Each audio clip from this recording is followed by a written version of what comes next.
Bonjour à tous et bienvenue dans cette deuxième tranche d'informations que nous démarrons avec la République démocratique du Congo, où le président Félix Tshisekedi a décrété ce vendredi une journée de deuil national. Lundi, sur le lac Kivu, le naufrage d'une pirogue a provoqué la mort d'au moins 13 personnes et la disparition de 114 autres. Mais le bilan définitif du drame reste difficile à établir avec précision. L'embarcation n'avait pas de décompte officiel de passagers. Au Mali, Soumeylou Boubèye Maïga, désavoué par les députés de la majorité et de l'opposition, a présenté sa démission et celle de son gouvernement. Une démission qui a été acceptée par Ibrahim Boubacar Keïta, nous apprend le communiqué de la présidence malienne publié dans la soirée du 18 avril. Dans sa lettre de démission, Soumeylou Boubèye Maïga remercie le chef de l'État pour la confiance qu'il a placée en lui pendant 1 an et 4 mois. En retour, le président a remercié le Premier ministre sortant pour sa loyauté et son sens élevé du devoir. Soumeylou Boubèye Maïga, en poste depuis 16 mois, cristallisait les critiques depuis plusieurs semaines. Le procureur militaire général du gouvernement d'Union nationale GNA libyen a émis jeudi un mandat d'arrêt international contre le maréchal Khalifa Haftar.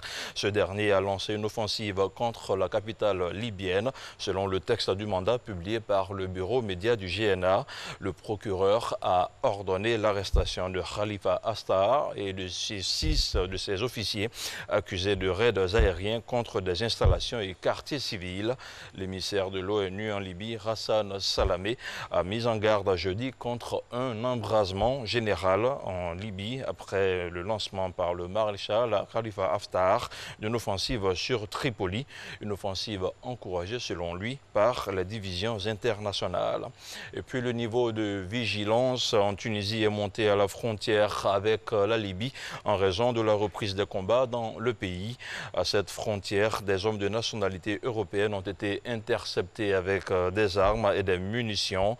Lors d'une brève conférence de presse animée mercredi dernier, le ministre tunisien de la Défense, Abdelkarim Zbidi, parle d'une situation désormais sous contrôle.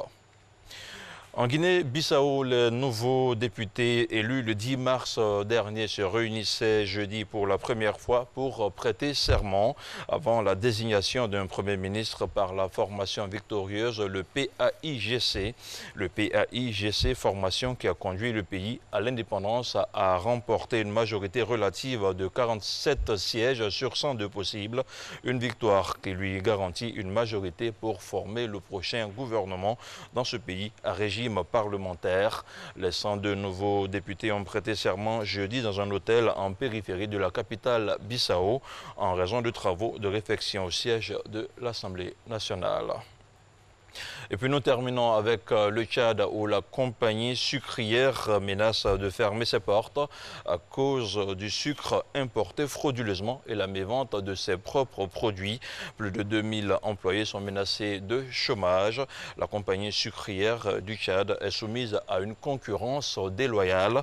Le sucre en provenance du Soudan et d'autres pays étrangers inonde le marché national et se vend moins cher que le sucre produit localement. L'information revient à 7 heures.